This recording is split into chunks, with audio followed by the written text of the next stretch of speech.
مساء الخير، أهلا وسهلا ومرحبا بكم في هذا الفضاء اليومي المباشر المخصص لدروس البكالوريا. تمنيتنا بالنجاح والتوفيق لكل تلاميذ بكالوريا 2011. المادة اليوم هي مادة العلوم الفيزيائية.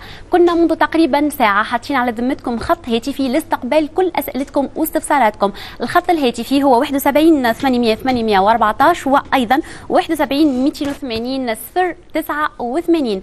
كلمة البداية باش تكون اليوم مع السيد عبد الحميد بن سودة متفقد المدارس الإعدادية والمعاهد. يتفضل. بسم الله الرحمن الرحيم، والصلاة والسلام على أشرف المرسلين. أبناء التلاميذ مساء الخير. لقد أوشكت السنة الدراسية على النهاية، ولم تعد تفصيلنا على الامتحانات سوى بضعة أيام، وحان وقت القطاف. نسأل الحث على بركة الله بتقديم الأساتذة لتقديم درسنا اليوم اللي هو العلوم الفيزيائية. كيف ما قلنا يحضر معنا في الاستوديو مجموعة من الأساتذة. نبدأ على يميني السيد محمد فتحي فرشي، أهلا وسهلا ومرحبا بك سي محمد. أيضا سي شفيق التولقي، أهلا وسهلا ومرحبا بك سي شفيق. وعلى يساري كل من السيد محمد الشرشاري والسيد خالد بن دولة، أهلا وسهلا ومرحبا بكم. نبدأ وننطلقوا كما قلنا على ذمتكم الخط الهاتفي 871 800 814 وأيضا 71 280 089. احنا في انتظار كل أسئلة وان شاء الله يا رب يتلقاو معنا كل الاجوبه. معنا السيد محمد بن خيريه اللي هو استاذ باش ناخذوا معاه اول دفعه من الاسئله. Bien, bonjour les enfants. Donc on va commencer un petit peu à répondre aux questions que vous avez posées. La plupart des questions ont pour sujet le thème cinétique chimique. Donc un certain nombre d'entre vous demandent, à partir d'une courbe n égale f de t, représentant la variation du nombre de moles d'un réactif ou d'un produit en fonction du temps, en déduire l'effet de l'augmentation de la concentration molaire de l'un des réactifs sur le même graphe. يتفضل معنا سي محمد الشرشاري للإجابة على أول سؤال. تفضل سي محمد.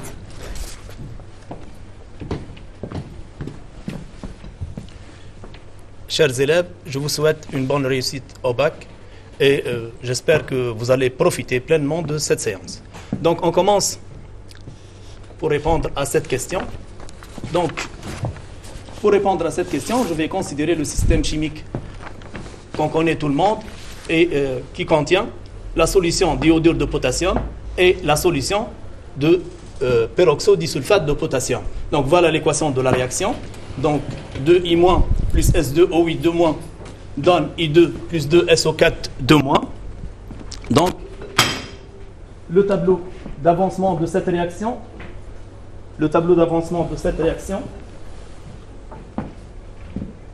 et donc donné sur l'écran. Donc on a l'état du système, donc l'état initial.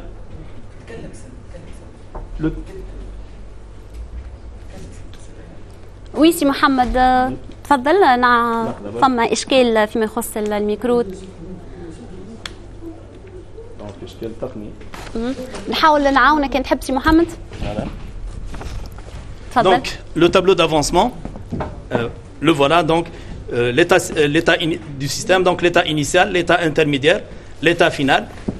Donc l'avancement à l'état initial 0, donc à un instant t quelconque c'est x, et bien sûr à l'état final c'est xf. Donc on a les quantités de matière initiale d'ion iodure et bien sûr d'ion peroxodisulfate. Donc voilà le tableau d'avancement. Dans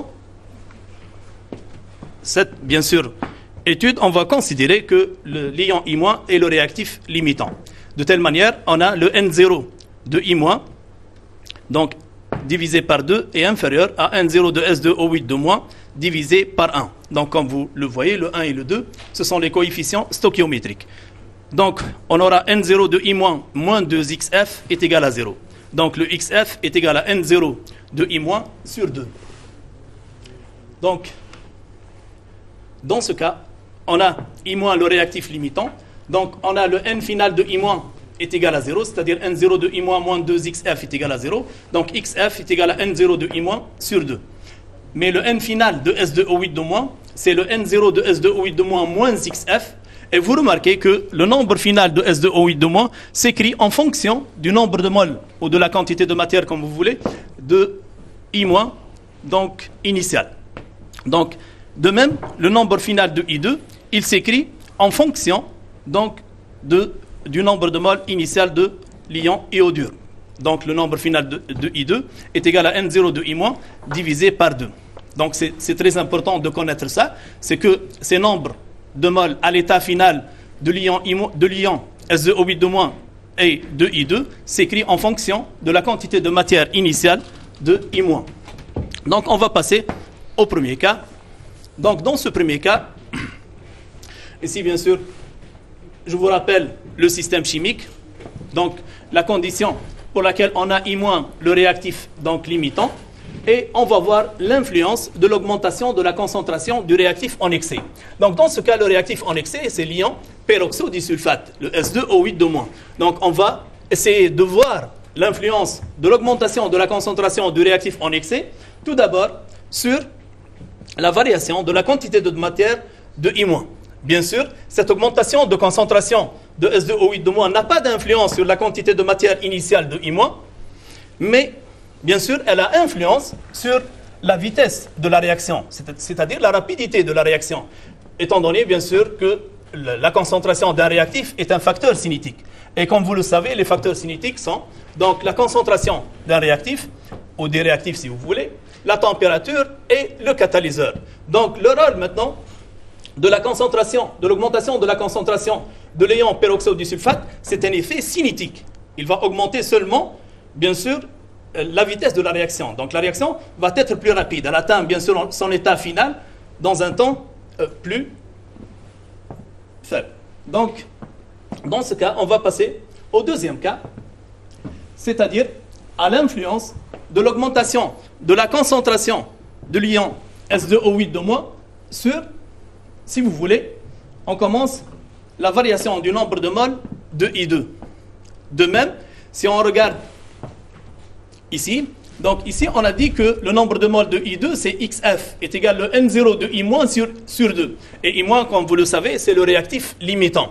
L'augmentation de la concentration de l'ion S2O8 de moins n'a aucune influence sur l'état final de la quantité de matière de I2, mais comme je vous ai dit, elle a une influence sur la vitesse de la réaction. Vous remarquez que, bien sûr, la réaction est devenue plus rapide. Et on a tracé, comme vous voyez, les tangentes dans les deux cas. Donc, dans le deuxième cas, la tangente a une pente plus importante. Donc, dans le troisième cas, c'est l'influence, bien sûr, de l'augmentation de la concentration des ions peroxodisulfate sur la variation du nombre de moles de S2O8 de moins. Ici, bien sûr, la quantité de matière initiale de S2O8 de moins va varier, et la réaction, bien sûr, va devenir plus rapide. Passons maintenant à un autre cas. Donc, dans ce cas, on va voir maintenant l'influence de l'augmentation de la concentration du réactif limitant sur la courbe de variation de la quantité de matière d'un réactif ou d'un produit. Maintenant, on va faire varier la concentration du réactif limitant. Donc, il y a deux cas qui se posent. Les deux cas, c'est-à-dire ce réactif limitant, est-ce qu'il va rester limitant ou il va devenir en excès? Donc, dans ce cas, on va traiter les deux cas. On va considérer dans ce premier cas, en augmentant la concentration du réactif limitant, ce réactif reste limitant. Donc lorsqu'il reste limitant, on remarque que la quantité de matière initiale de I- a augmenté. Pourquoi? Parce qu'on a augmenté la concentration de I-. Et bien sûr, de même, cette concentration de I-, c'est la concentration d'un réactif. Donc la réaction va être plus rapide. Donc vous remarquez, on commence à partir d'une nouvelle quantité de matière initiale de I-, mais la courbe atteint, bien sûr, l'état final. Et le réactif, comme vous le voyez, il est limitant dans un temps plus faible. Donc voilà l'influence de l'augmentation de la concentration de réactif limitant sur la variation de sa quantité de matière. Passons au deuxième cas pour voir l'influence de l'augmentation de la concentration de réactif limitant sur la formation de I2. Donc, vous remarquez de même que la réaction est devenue plus rapide. Et ici, on a vu bien que le nombre final de I2, il s'écrit en fonction de la quantité de matière initiale du réactif limitant. Vous avez augmenté la concentration initiale du réactif limitant, il demeure limitant, donc il va, bien sûr, avoir une influence sur la quantité de matière finale de I2. Passons maintenant au troisième cas. Donc maintenant, je vais faire varier, je vais augmenter bien sûr la concentration de réactifs limitants et voir l'influence de cette augmentation sur la variation de la quantité de matière de S2O8-. Bien sûr, sur l'état initial, n'a aucune influence. Le nombre de moles initial de S2O8- ne va pas varier. Mais à l'état final, bien sûr, l'état final, il va varier. Pourquoi? Parce que, comme on l'a dit, que la quantité de matière de S2O8- finale dépend de la quantité de matière initiale du réactif limitant. Et I- est encore limitant. Et de même, dans tous les cas, on remarque avec l'augmentation de cette concentration de réactifs, donc la réaction est devenue plus rapide. Pour terminer, donc, on va voir le dernier cas. Maintenant, vous avez augmenté la concentration de réactifs limitants, mais il n'est plus limitant. Maintenant, il est devenu en excès. Donc, vous remarquez que la quantité de matière initiale de I- a augmenté et l'état final n'a pas atteint le zéro parce que I- est devenu en excès. Et toujours, bien sûr, l'influence du facteur cinétique augmentation de la concentration des réactifs est claire. Donc, la réaction est devenue plus rapide. Bien sûr, ici, on va avoir la même chose. Vous avez augmenté la concentration initiale du réactif limitant. Donc, le nombre final de I2 a augmenté. Et dans ce cas, on va remarquer, bien sûr, que toujours la réaction devient plus rapide. Mais dans ce cas, on va remarquer que le S2O8- donc, va devenir, bien sûr, à la fin de la réaction, limitant. Donc, je vous remercie. شكرا لك سي محمد شرشاري على هذه الإجابة. توا نرجعوا ونمشيو باش ناخذوا السؤال الثاني مع سي فوزي جا وحده. يتفضل الأستاذ فوزي جا وحده اللي معاه باش نتعرفوا على الإشكالية الثانية المطروحة في حصتنا اليوم. تفضل سي فوزي. Bonjour. Bon, je vous propose maintenant une question de physique relative au thème circuit RL. La question est la suivante. Déterminer les caractéristiques L et R d'une bobine à partir de la courbe d'établissement du courant I de T dans un dipôle RL. Merci. السؤال واضح من عند سي فوزي جا وحده والإجابة باش تكون معك أنت سي شفيق التولقي. تتفضل. إن شاء الله كيف الإجابة تكون واضحة بالنسبة للتلاميذ اللي قاعدين يتابعوا فينا اليوم في مادة الفيزياء.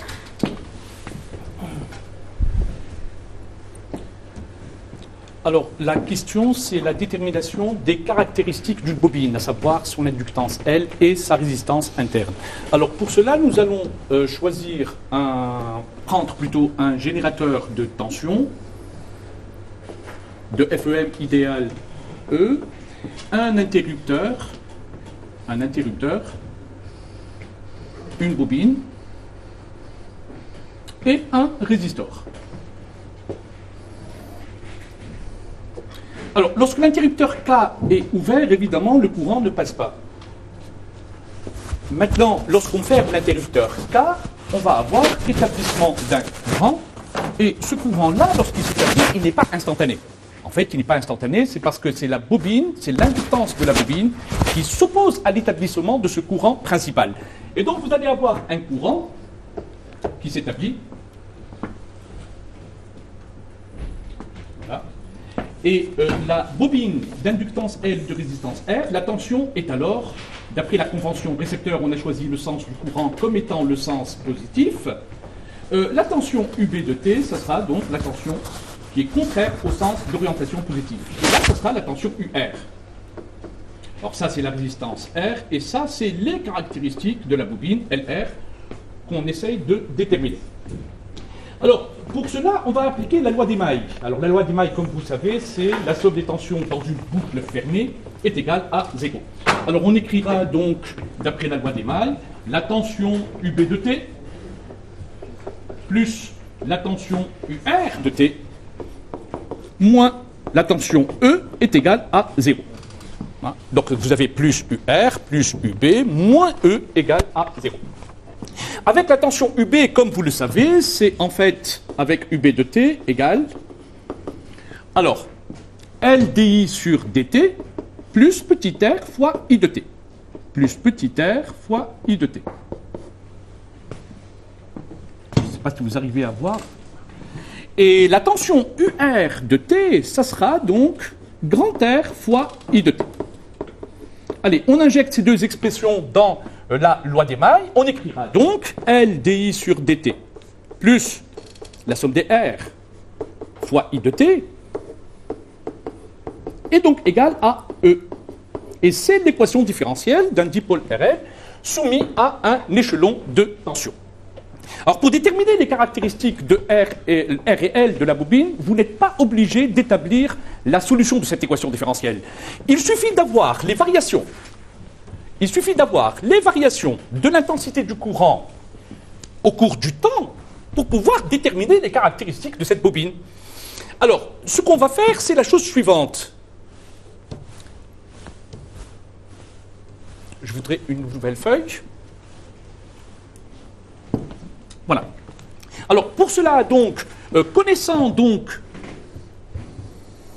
l'allure de la courbe, voilà, l'allure de la courbe, I en fonction du temps, le I est en milliampères et le T en millisecondes, l'allure de la courbe étant la suivante, il suffit de prendre donc l'instant T égale à 0, et à l'instant T égale à 0, le courant n'est pas encore établi. Vous avez le I de 0 qui est égal à 0. Par conséquent, dans l'équation différentielle, on écrira alors L dI sur dt à l'instant T égale à 0, plus 0, puisque l'intensité du courant est nulle à l'instant T égale à 0, égale à E. Et je tiens à vous signaler ici que le dI sur dt à l'instant t égale à 0, en fait, il représente la pente de la tangente à la courbe à l'instant t égale à 0. Et bien, cette tangente-là a pour coefficient directeur justement le L, le dI sur dt à l'instant t égale à 0. Donc, il suffit de chercher la valeur du dI sur dt à l'instant t égale à 0, qui est en fait la pente. Donc, là, le dI sur dt à l'instant t égale à 0, qui est égal à la pente. Alors, il suffit donc de prendre deux points. Alors, je vais prendre donc le point qui est là. L'image, voilà, elle est là. Donc, je vais prendre donc, je trace ma tangente à la courbe. Là, voilà. Donc, il suffit de prendre donc ce point, par exemple. Alors, son ordonnée, c'est 120 milliampères et son abscisse, c'est 10 millisecondes, puis de calculer la valeur de cette pente. Donc, on écrira donc 120 millisecondes, 10 puissance moins 3, sur 120 millisecondes, ça va venir. Voilà, on écrira donc 120 millisecondes sur 10 millisecondes. Et ça nous fait une pente de 12 ampères seconde moins 1. Et comme on vient de le dire, donc cette valeur de dI sur dt, qui n'est autre que la pente, ça sera égal à E sur L. Donc le dI sur dt à l'instant t égale à 0, qui est égal à E sur L, nous permet donc d'avoir directement la valeur de L. Le L s'écrira alors E sur la valeur de la pente, n'est-ce pas, sur dI sur dt à l'instant t égale à 0. Alors la valeur de E, on a pris un générateur de tension de FEM, E égale à 6 volts, sur la pente qui est égale à 12. Et ça vous fait donc une valeur de 0,5 Henry. Voilà donc l'inductance L de la bobine. Maintenant, pour déterminer la valeur de R, il suffit de se placer donc à l'instant t tendant vers plus l'infini. Alors, que signifie ici t tend vers l'infini? Ça voudra dire qu'on a atteint le régime permanent. C'est-à-dire, pour une date qui est supérieure ou égale à 5 taux, vous avez atteint le régime permanent. Et dans ce cas-là, l'intensité I du courant s'écrira alors égale à IP. On va y venir, voilà, c'est IP. C'est ce qu'on appelle le courant permanent. Et le courant permanent étant constant, la dérivée de I par rapport au temps,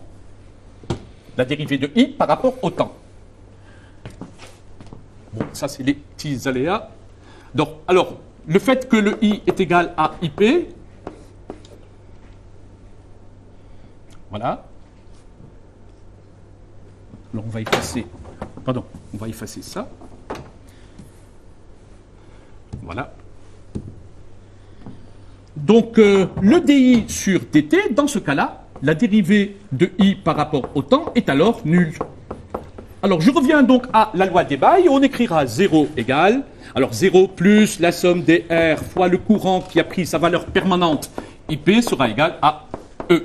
Vous déduisez alors la valeur de petit r sera égal à E sur le courant permanent IP moins grand R.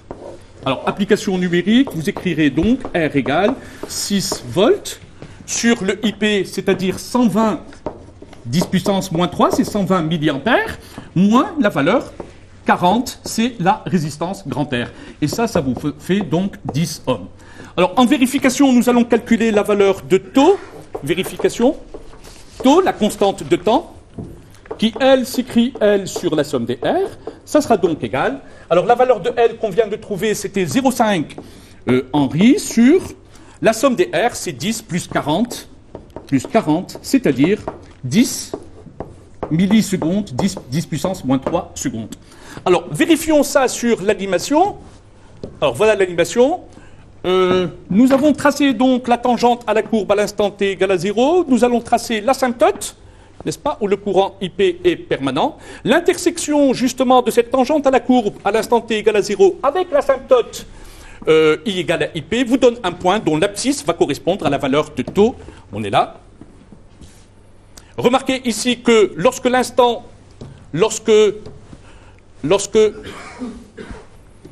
je vais prendre une feuille. Voilà, c'est bon, on est là. Donc, maintenant, lorsque vous allez prendre la solution de l'équation différentielle I de t, elle s'écrit sous la forme E sur la somme des R. Alors, E sur la somme des R. Voilà.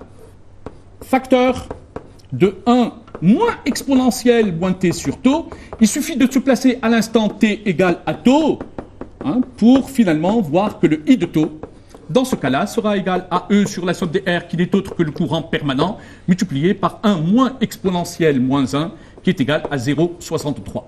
Eh bien, l'ordonnée, le point d'ordonnée 0,63 fois le IP a donné un point de la courbe dont l'abscisse correspond aussi à la valeur de taux.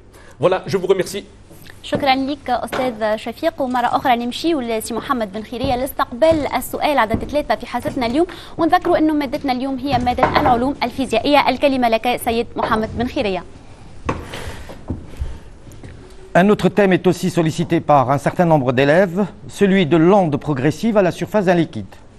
On nous demande de déterminer les caractéristiques d'une onde progressive à la surface d'un liquide à partir d'une vue de dessus et d'une coupe transversale passant par la source à un instant t donné, et de vérifier expérimentalement le principe de propagation d'une telle onde.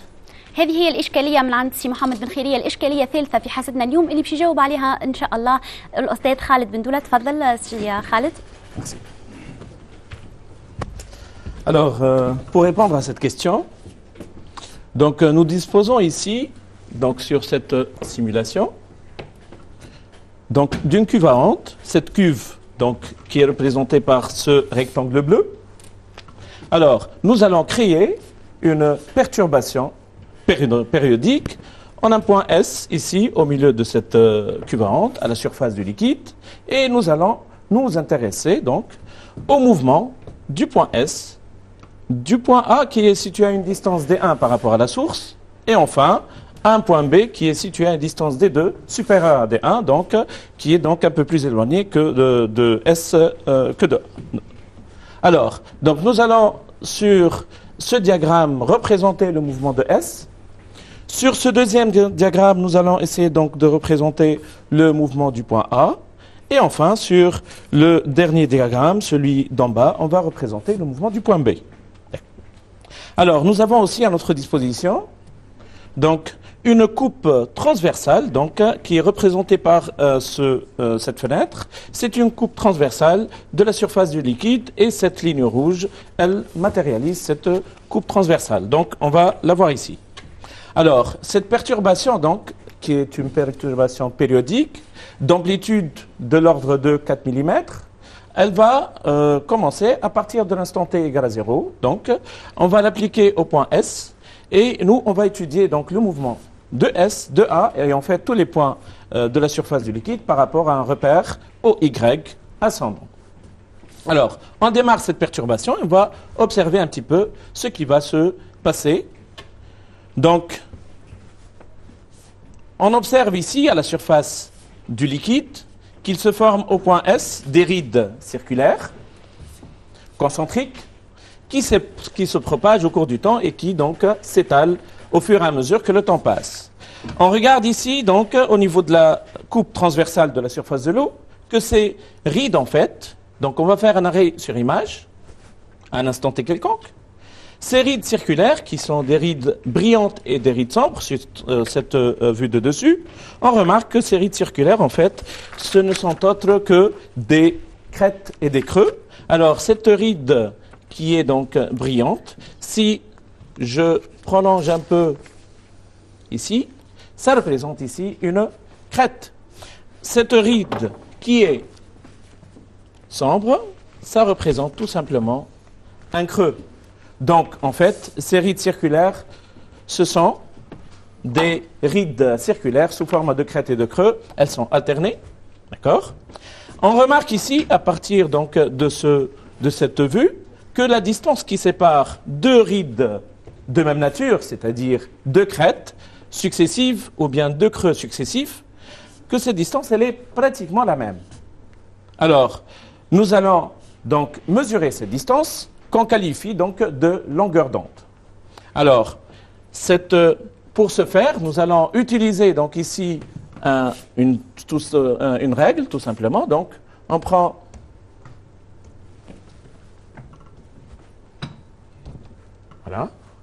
on prend cette règle ici et on va placer la règle tout simplement de manière à mesurer. Voilà, j'y arrive. Donc, on va mesurer la distance, en fait, qui sépare 1, 2, 3, 4 crêtes successives de même nature. Alors, on avait dit tout à l'heure que cette distance, donc, qu'est-ce qui se passe? Voilà. Cette distance représente, alors, je ne sais pas ce qui se passe, alors, voilà. Cette distance représente la longueur d'onde. Celle-ci, donc de ce côté, c'est aussi lambda. Celle-ci, c'est lambda. Donc, on peut noter ici que la distance qui sépare 4 crêtes successives de même nature, elle vaut à peu près 3 lambda. Alors, cette distance ici, avec l'outil règle, on voit que 3 lambda, c'est égal à 13,5 cm. Ce qui revient ici à une longueur d'onde lambda de l'ordre à peu près de 4,5 cm. Donc ici, il s'agit d'une onde progressive qui se propage à la surface de l'eau et qui a une longueur d'onde lambda égale à 4,5 cm. Maintenant, nous allons essayer donc de déterminer la période de cette onde progressive. Alors, pour ce faire, nous allons observer un peu le mouvement de la source. Le mouvement de la source ici, il est représenté par ce diagramme. On voit ici que sur ce diagramme, le mouvement de S est un mouvement rectiligne sinusoïdal de période T qu'on peut mesurer facilement. Donc ici, on peut l'estimer à une valeur. Donc on va essayer donc de faire une nouvelle. Donc, alors, fermer la couche. Voilà. On va faire une nouvelle simulation. Toujours la même. Donc, on va la lancer. Et on l'arrête ici. Alors, la longueur d'onde ici, on l'a mesurée. Donc, reste à mesurer la période. Cette période, la période T, on voit ici que on a une première période, une deuxième période. Ça vaut donc 2T est égal à 0,2 secondes. Et par conséquent, T, ça vaut 0,1 seconde. Et par conséquent, on peut ici déterminer directement la fréquence de cette onde qui vaut à peu près de l'ordre de 10 Hz. À partir de là, connaissant la longueur d'onde, connaissant la fréquence, on peut déterminer donc la célérité de cette onde. La célérité de l'onde, elle vaut tout simplement lambda sur t, c'est aussi égal à lambda fois n. Alors, on avait dit que lambda valait 4,5 cm, la fréquence n de l'ordre de 10 Hz, donc 4,5 cm fois 10, ça nous revient à 45 cm par seconde. Donc ici, on a une onde progressive, sinusoïdale, qui a une longueur d'onde lambda égale à 4,5 cm et une célérité de l'ordre de 45 cm et une fréquence n égale à 10 Hz. Alors, on va revenir un peu sur le mouvement du point source, du point A et du point B. Alors, on reprend la même simulation depuis le début.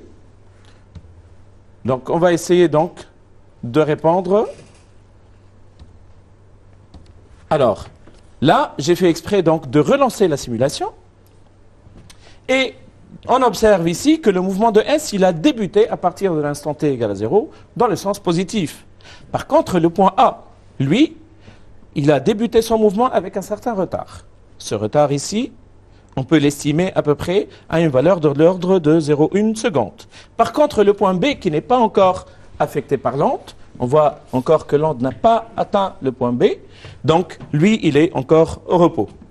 Donc, le point source, il a débuté son mouvement. À peine le point A, il a été affecté par l'onde. Par contre, le point B, il est encore au repos. Alors, on continue donc notre simulation. Là, on observe donc que le point B, il a débuté son mouvement à l'instant t égal à 0,2 secondes. Le point A, il a débuté son mouvement à l'instant t égal à 0,1 seconde. Donc, c'est le retard θ1. θ1 ici, c'est égal à 0,1 seconde. Alors, on a la possibilité de mesurer la distance qui sépare le point A et le point S. Alors, pour ça, donc, il suffit d'utiliser l'outil règle. Donc, on mesure cette distance. Alors, cette distance qui est donnée ici par cette règle, elle vaut à peu près de l'ordre de D1 égale à 4,5 à peu près centimètres. Le retard θ qu'on a noté ici sur le diagramme, il valait 0,1 seconde. À partir de là, on peut retrouver la valeur de la célérité de l'onde, qui n'est autre que tout simplement la distance donc parcourue par l'onde, qui est égale à D1 sur θ1, le retard, le temps qu'elle a mis pour aller du point source au point A. Et là, on peut retrouver aisément donc le même résultat. Donc 4,5 sur 0,1, ça nous fait 45 cm par seconde. Alors, vous voyez donc ici, on a la possibilité de mesurer ou de déterminer la célérité de l'onde de deux manières différentes. On revient encore vers ces trois diagrammes, on va encore en profiter. On voit que la source a débuté son mouvement à partir de l'instant t égal à 0 dans le sens positif, à l'image exactement de la perturbation qu'on avait imposée à cette surface. Le point A, il a débuté son mouvement à partir de l'instant t égal à 0,1 seconde, pareil, dans le sens positif. Il a effectué un mouvement rectiligne et sinusoïdal. Quant au point B, il a effectué un mouvement, donc il a débuté son mouvement à l'image de la source à l'instant t égal à 0,2 secondes, toujours à partir de la position d'équilibre dans le sens positif. On retrouve ici donc le principe de propagation qui n'est autre que donc que tous les points de la surface de surface de l'eau reproduisent exactement le mouvement de la source, mais avec un certain retard. Et on peut à ce moment-là écrire que le mouvement d'un point M, tout simplement à une date t, c'est égal au mouvement de la source S avec un temps t moins θ. Bien sûr, ici, il ne faut pas oublier que le mouvement du point M, il est défini pour t supérieur ou égal à θ. Pour un temps t inférieur ou égal à θ, ym, donc pour t inférieur ou égal à θ, YM de T sera bien sûr encore un repos, donc son élongation sera nulle. Alors, une autre petite remarque. On a vu ici que le point source a effectué un mouvement rectiligne sinusoïdal de l'ordre de 4 mm. Le point source, le point A avec une amplitude de l'ordre de 0,7 mm. Par contre, le point B avec une amplitude de l'ordre de 0,5 mm. Alors, ces différents points, on voit qu'ils n'ont pas exactement la même amplitude. Pourtant, ils effectuent tous un même mouvement rectiligne sinusoïdal. Alors, ceci explique, tout simplement, s'explique par le fait que le point S ayant reçu, donc, de la part du vibreur ou de l'excitateur, une quantité d'énergie, cette quantité d'énergie lui a permis donc d'osciller, d'effectuer une oscillation. Au retour à sa position d'équilibre, le point S, il a interagi avec les points qui l'entourent, il leur a fourni, donc cette énergie qu'il a reçue, ces points, bien sûr, chacun de ces points va recevoir une quantité d'énergie moindre, ce qui va faire qu'ils vont osciller avec une amplitude moindre.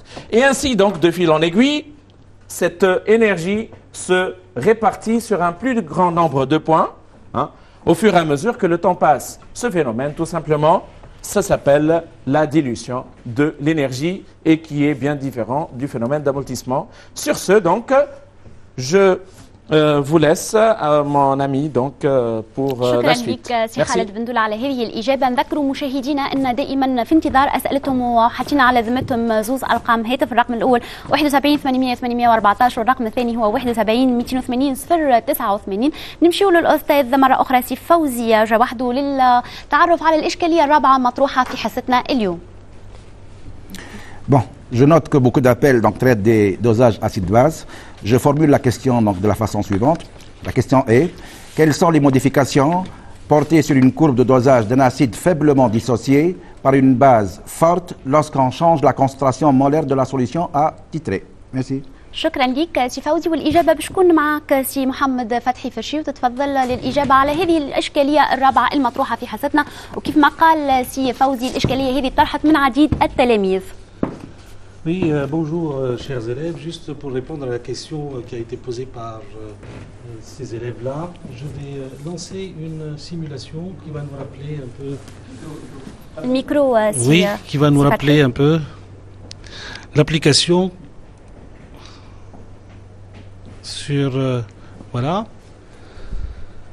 Alors la question, je rappelle, elle consiste au fait que on voudrait savoir quelle est l'influence de la variation de la concentration d'un acide sur l'allure d'une courbe de dosage.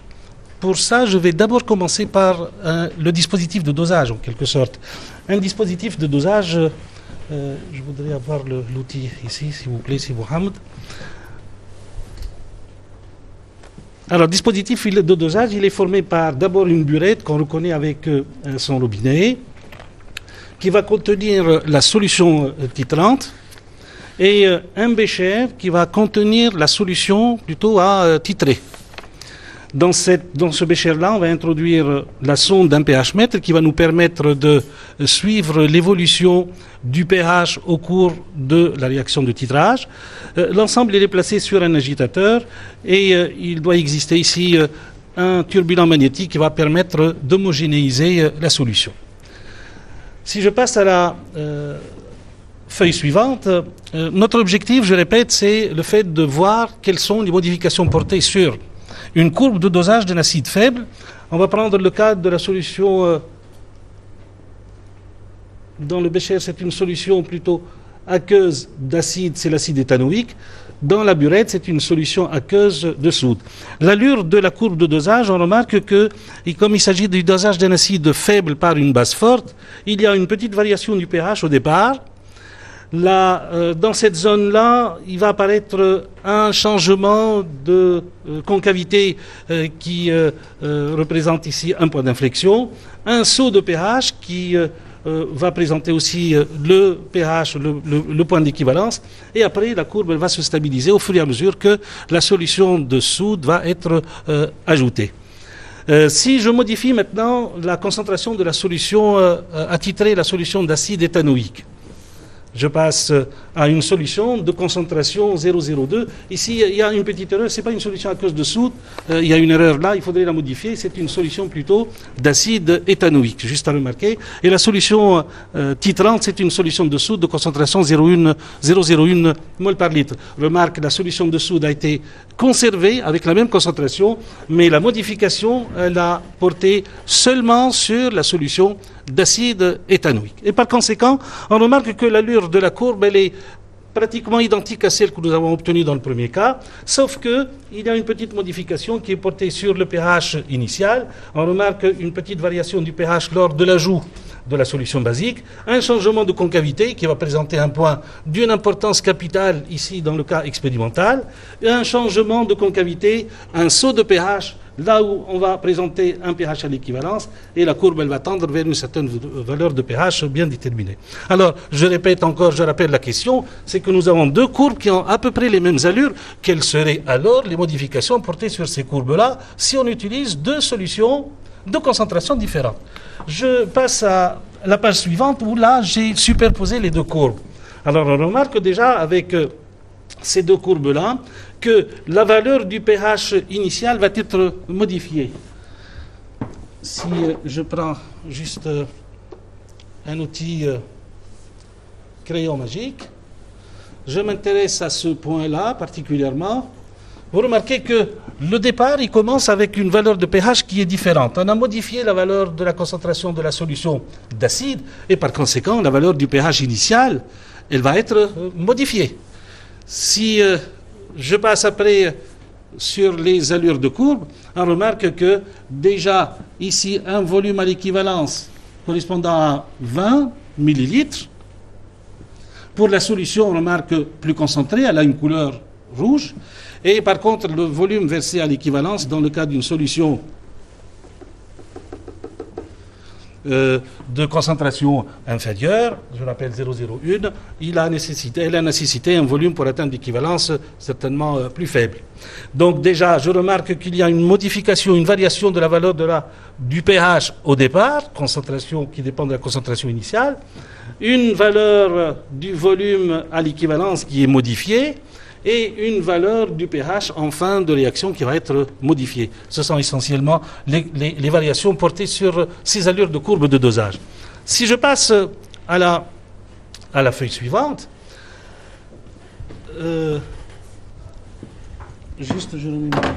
alors les modifications, si je prends le cas du point initial, si le volume de base ajouté est égal à 0, le pH initial il a une certaine valeur qui, remarque, est donnée par la relation du pH d'une solution d'un acide faible, mais qui est faiblement dissocié, qui réagit partiellement avec l'eau. À ce moment-là, on n'a pas encore ajouté de la base, donc la réaction de dosage n'a pas encore eu lieu. C'est juste la solution initiale d'acide. J'ai insisté ici pour mettre une concentration initiale pour faire la différence avec la concentration de la solution attitrée, parce que généralement, quand on va utiliser 10 millilitres de la solution attitrée, parfois on est dans l'obligation de rajouter de l'eau afin de permettre une meilleure immersion de la sonde du pH. Et cette concentration-là que j'ai appelée CI. C'est-à-dire, je reviens, que le pH initial, il est important de connaître sa valeur, il dépend de la concentration initiale du pH. L'acide est un acide faible, faiblement dissocié, et la relation a été établie en cours. La relation elle est donnée par la relation pH I est égal à 1,5 de pKa moins log de CI. C'est la première modification. La deuxième modification, elle est aussi importante, au point de demi-équivalence, sachant que à l'équivalence et d'après la définition d'équivalence, là où le mélange est dans les proportions stoichiométriques, si le nombre de moles d'acide introduit est égal au nombre de moles de OH- ramené pour atteindre l'équivalence, cette égalité-là va nous permettre d'écrire la relation connue de l'équivalence CAVA égale à CBVBE. Juste, je voudrais vous rappeler que cette égalité-là, elle ne définit pas l'équivalence, mais c'est plutôt une conséquence de l'équivalence. Alors, pour un volume de base ajoutée égal à la moitié du volume qu'on aurait versé pour atteindre l'équivalence. VB est égal à VBE sur 2. La valeur du pH, elle est égale à pKa. Et c'est un point extrêmement important parce qu'il va nous permettre de déterminer une caractéristique du couple acido-basique utilisé relatif à l'acide base, l'acide faible qu'on est en train de doser et titrer. Le troisième point, c'est le point d'équivalence. Alors, ce fameux point d'équivalence déterminé par, d'abord, il est assez important parce qu'il y a un saut important de pH lors de l'ajout de la base. Il est déterminé par une méthode graphique qui reste quand même une méthode avec quelques erreurs, mais c'est une méthode graphique, c'est normal. Par contre, le milieu a l'équivalence. Il a plutôt un caractère, dans le cas d'un acide, du dosage d'un acide faible par une base forte, il a plutôt un caractère d'une base, mais une base qui réagit faiblement avec l'eau. Nous avons déjà démontré en cours que le pH d'une base faible qui réagit partiellement avec l'eau, il est donné par la relation, je rappelle, 1/2 de pKa plus pKe plus log de C'. Mais C', c'est quoi? C', c'est la concentration initiale de cette entité basique. Mais cette entité basique présente dans le mélange, à l'équivalence, c'est la forme basique du couple acide qu'on est en train de doser. Dans le cas de CH3COOH, c'est en quelque sorte le CH3CO-. Ce sont les ions éthanoates. Alors cette quantité de CH3CO- présente dans le mélange à l'état à l'équivalence, c'est la quantité ramenée Ca fois Va. Sa concentration, c'est le nombre sur le volume ajouté, mais à l'équivalence. Et le volume à l'équivalence, c'est le volume Va plus le volume de base ajouté à l'équivalence. Et par conséquent, cette relation est donnée par pHe à l'équivalence est égal à 1/2 de pKa plus pKe plus log de Ca sur CaVa fois sur Va plus VBE. pH final, maintenant, on sait que par une étude d'un bilan de matière à l'aide du fameux tableau d'avancement, en écrivant la réaction de dosage, on peut montrer que cette équation bilan de dosage est une réaction qui est totale. Elle consomme pratiquement la totalité de ces réactifs introduits dans les proportions stoichiométriques, c'est normal. C'est une réaction, en fin de compte, quand on est avant le point d'équivalence. Ce sont les CH3COOH qui sont en excès et les OH- ils sont en défaut.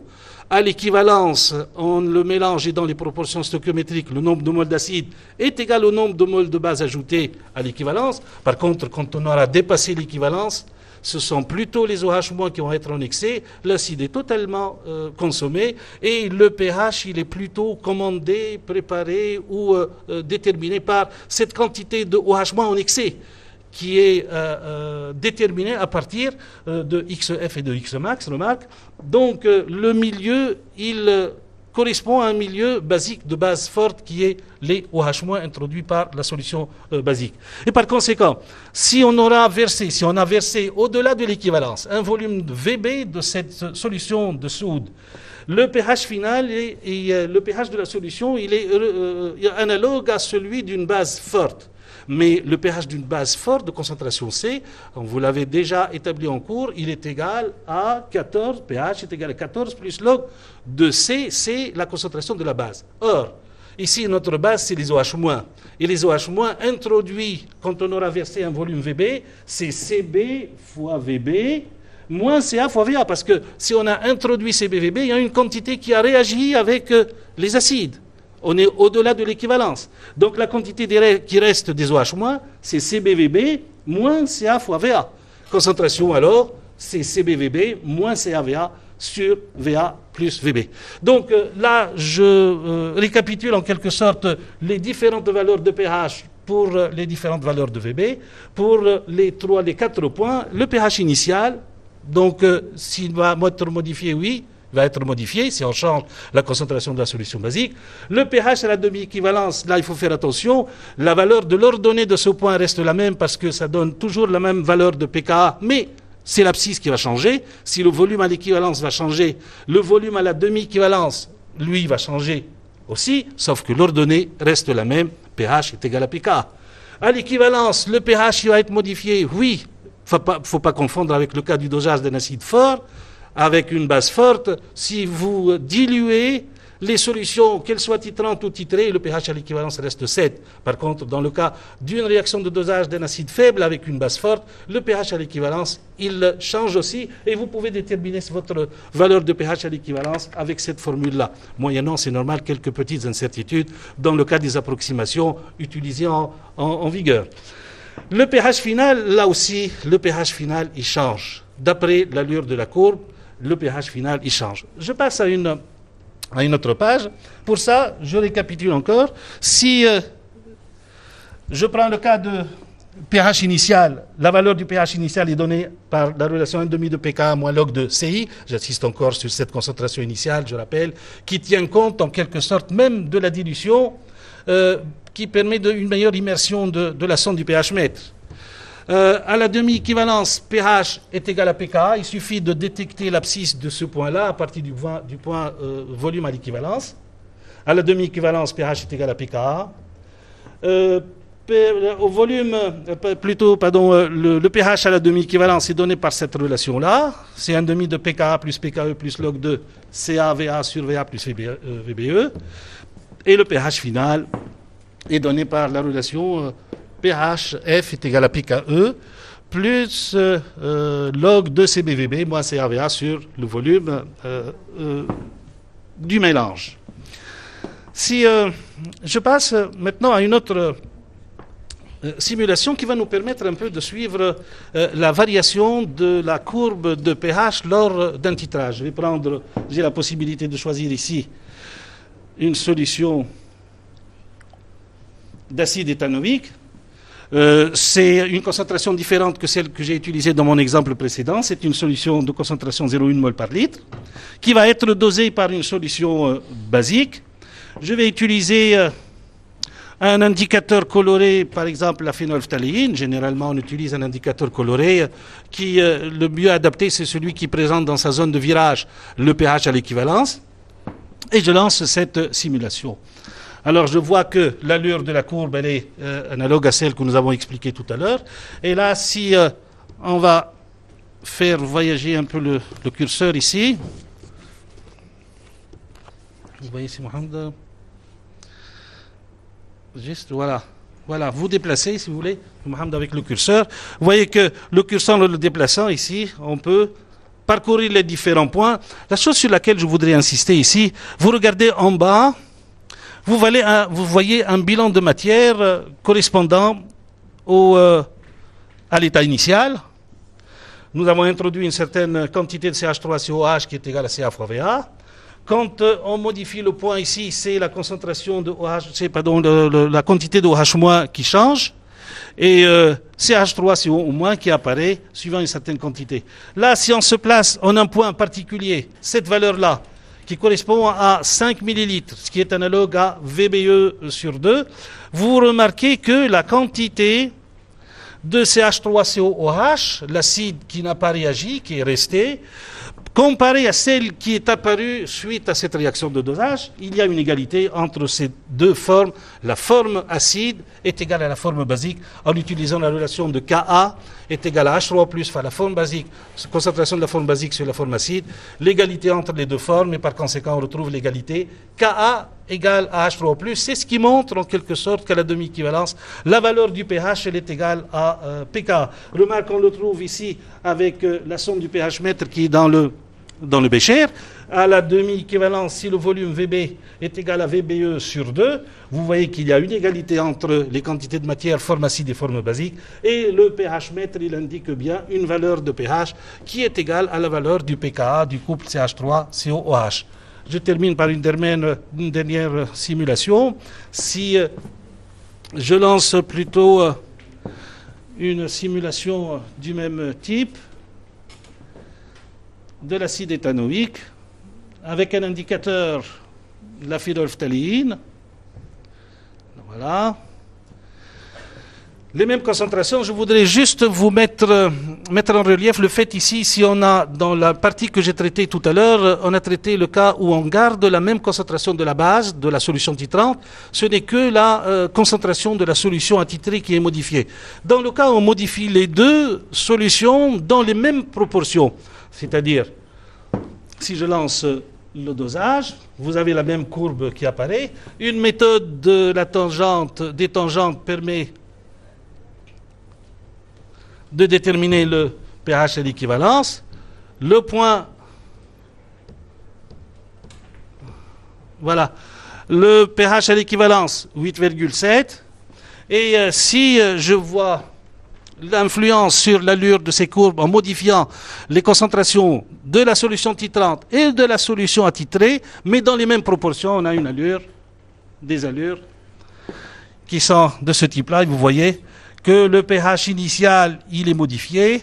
Le pH à la demi-équivalence, il reste le même puisqu'on a gardé les mêmes réactions. Et voilà, je termine avec ça. شكرا لك استاذ فرشيو على الاجابه اللي ان شاء الله تكون شافيه وضافيه وتكون المعلومه وصلت. على غرار كلمه البدايه كلمه الختام ستكون مع السيد عبد الحفيظ بن سوده متفقد المدارس الاعداديه والمعاهد.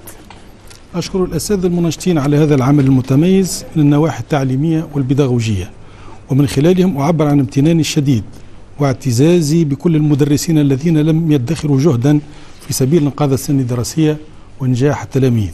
كما أشكركم أبناء التلاميذ على تفاعلكم الإيجابي مع ما قدم واستثارتكم عديد الأسئلة الوجيهة، ولعلكم تجدون في هذا العمل ما به تسهمون في بناء معارفكم وبلورة تصوراتكم. فلقد رشح لي من خلال كل ذلك أنكم على طريق النجاح. أتمنى لكم التوفيق وغدا أنتم من الناجحين إن شاء الله.